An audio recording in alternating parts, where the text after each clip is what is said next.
So, ayan mga kamix, natapos na rin mag-decoration dito sa may bamboo. Christmas light sa bamboo. Dito yan sa labas. Ayan. Talagang hindi na mapipigilan ang Pasko. Darating at darating kahit ayaw mo. Dahil wala kang pera. Sabi naman nila, hindi dahilan ng pera. Basta walang problema, masaya ang pamilya, ay pwede na. Kaso siyempre tayo mga Pinoy, gusto natin meron tayong hawak. Wala tayong panghanda sa Pasko mga kamix, kasi marami akong binabayaran ng mga utang. Kaakibat na yan sa buhay ang utang eh. Ayan, pamasko na tayo. Merry Christmas sa inyo mga kamix. Ayan, shout out sa inyong lahat, sa mga team na walang pang-ayuda pero mayroon pala. Yan, Sis Agnes, hello, Merry Christmas sa inyo.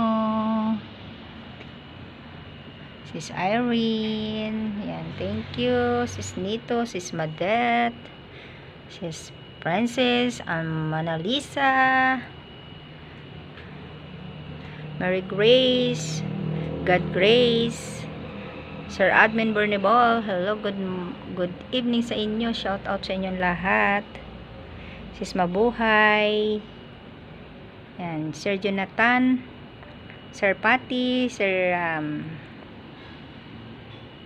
Kabagis Molong, yan, Chris Follower, shout out sa inyo.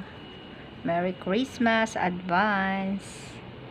Yan ang aming light for her. Si Ellen PH, yan, thank you.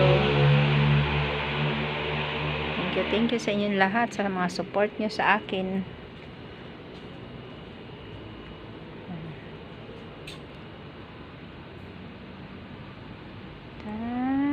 Diba? Maganda ba mga kamix? Ang aming ilaw dito sa bamboo. Ilaw sa bamboo. Yun.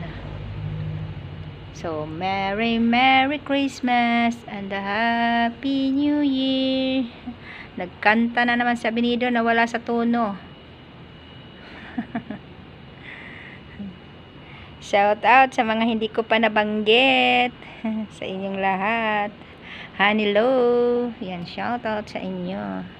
Sa mga hindi ko nabanggit, pasensya. Alam niyo, yung lula ay malimutin din minsan pag hindi sinusulat kung sino yung aking isa-shoutout. So, ayan mga kamix. Thank you sa inyong lahat. Sana enjoy your day. At enjoy your watch my video.